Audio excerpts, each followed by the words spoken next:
1週間の地震についてお伝えする週間地震情報です。まずこちらの図をご覧ください。こちらは19日午前10時までの1週間に発生をしました震度1以上の地震の震源をプロットしたものになります。この1週間ですけれども、震度3以上の地震が6回発生しました。そのうちの一つ、こちら13日月曜日に起きた日向灘の地震、これはマグニチュード 6.6 と規模の大きなものとなりました。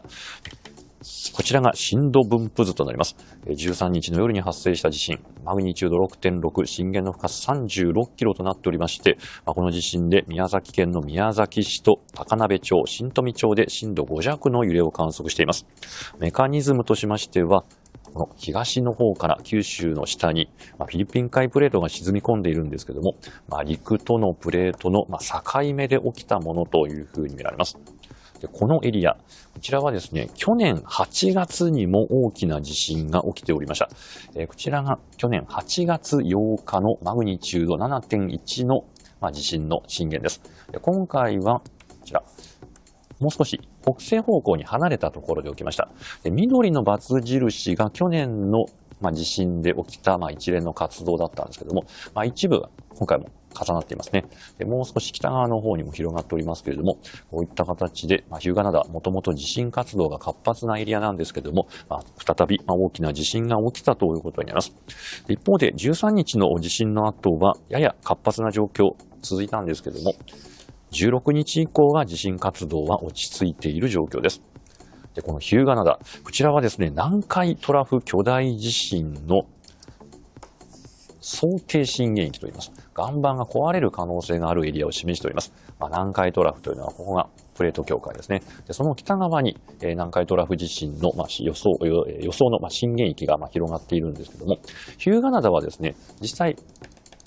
もう少しこうやって拡大してましてね、日向灘、今回地震が起きたところは、その想定震源域の西の端に当たっております。でこのエリアでは、マグニチュードが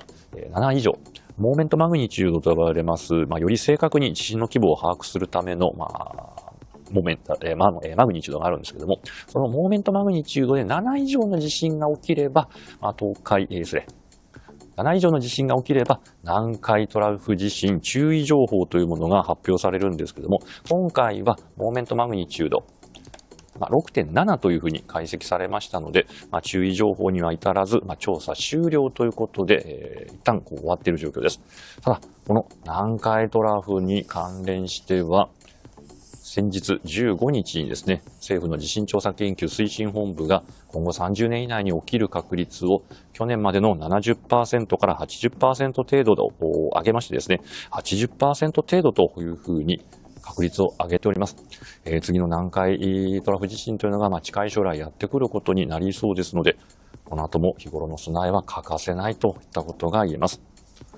そして海外の地震です。USGS アメリカ地質調査所が決定したマグニチュード 4.5 以上の地震の震源をプロットしたものになります。で先ほどの日向灘の地震、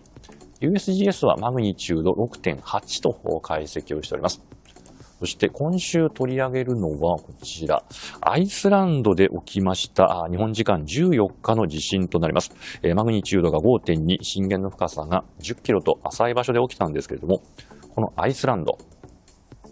もともと火山でできた島と言っていいような状況でして、火山活動による地震が目立つエリアとなります。で今回の地震は島の中央に近いエリアで起きました。この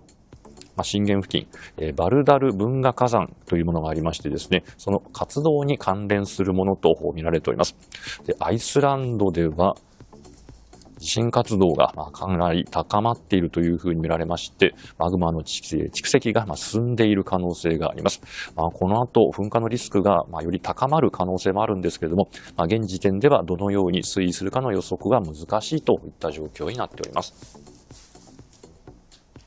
最新の国内の地震情報ですとか、海外の地震に関するニュースについては、お天気アプリウェザーニュースでもご覧いただけます。